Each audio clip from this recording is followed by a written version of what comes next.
An iconic Houston restaurant was supposed to be celebrating a major milestone this week, 55 years in business.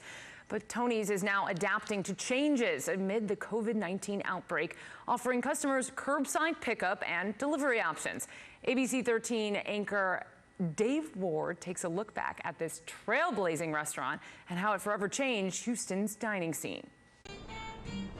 When it comes to fine dining, few have influenced Houston's colorful culinary history quite like Tony Vallone. I'm here 95% of the time. I love what I do. Vallone was barely in his 20s when he opened Tony's in 1965 on Sage Road.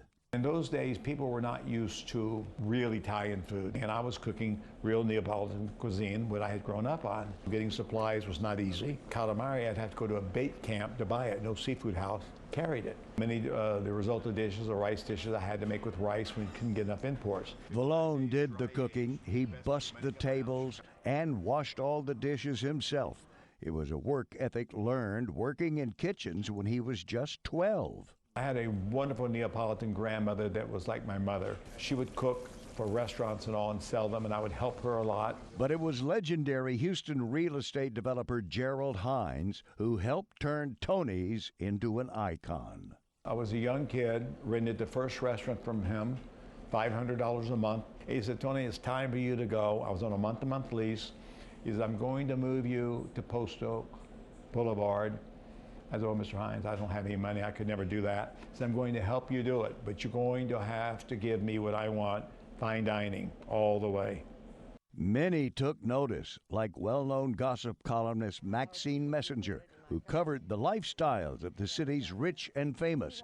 She became a regular there and helped put Tony's on the map. We've had dignitaries from all over the world. Every U.S. president since Lyndon B. Johnson has dined here, including one unforgettable night 3 decades ago.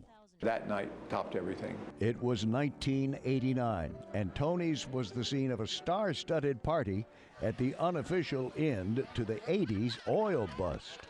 Texas will come back, it already is. That night, former President Richard Nixon dined with future President Donald Trump after a gala honoring the wife of then-Governor John Connally, Nellie Connally.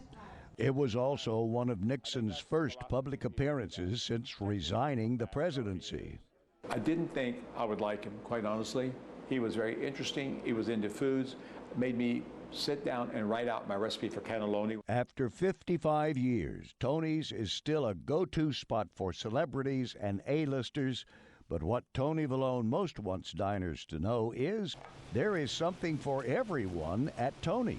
Because a lot of people think we're much more expensive than we are, because we're no more expensive than a steakhouse. I actually enjoy meeting new diners as much as I do any of those large-time celebrities. And he hopes to keep welcoming new diners for many more years to come. I intend to go out with fish in one hand and pasta in the other. For ABC 13, I'm Dave Ward.